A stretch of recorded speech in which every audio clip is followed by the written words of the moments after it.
In today's competitive business landscape, analyzing marketing performance is critical. One powerful way to visualize this data is through the tree map chart. A tree map visually breaks down complex data into rectangular blocks, each sized and colored based on performance metrics. In this example, we're looking at a marketing campaign analysis dashboard where each block represents the profits by campaign. The larger the block, the higher the profit from that particular campaign.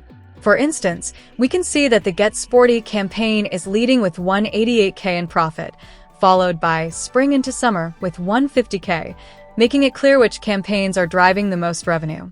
Tree maps are especially helpful for comparing categories at a glance.